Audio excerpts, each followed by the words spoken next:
Every dollar you invest is a soldier, fighting for your future. But what if those soldiers are working for the enemy? The Prophet ﷺ warned, a time will come when one will not care how one gains one's money, legally or illegally. Picture this, your hard-earned money flowing into haram businesses, alcohol, gambling, interest. Your wealth grows, but your barakah vanishes. Your account balance rises, but your du'as are rejected.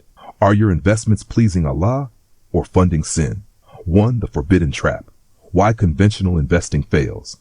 Wall Street's glittering promises hide a dangerous truth. Over 80% of stocks are haram. That safe mutual fund probably invests in casinos. That stable bond runs on riba interest. Even your retirement plan could be dripping with sin. Allah says, do not consume one another's wealth unjustly. Quran 2:188. Yet every day Muslims unknowingly eat from haram plates. But there's a way out if you act now. 2. The golden key. What makes an investment halal? Halal investing isn't just avoiding haram, it's pursuing good. No interest riba, Quran calls it war against Allah. No haram products, alcohol, pork, gambling, etc. Ethical business practices, no exploitation or fraud. Like buying meat, you don't just check if it's not pork, you ensure it's zabiha halal. Same with investments. So where can you invest? 3. The halal investment blueprint. 3 safe havens. A. Sharia compliant stocks.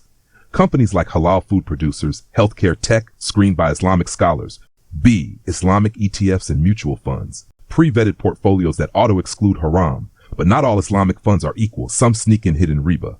C. Real estate and gold. The Prophet said, trade in real estate is blessed. Avoid interest-based mortgages. Go for rent-to-own or partnerships. 4. The devil's bait. Halal investments to avoid your wealth. Beware of wolves in sheep's clothing.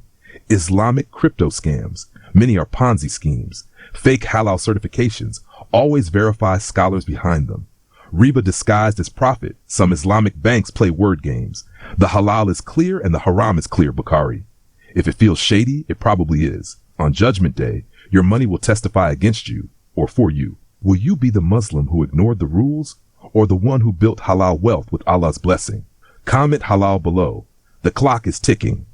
Where will your money stand when the trumpet blows?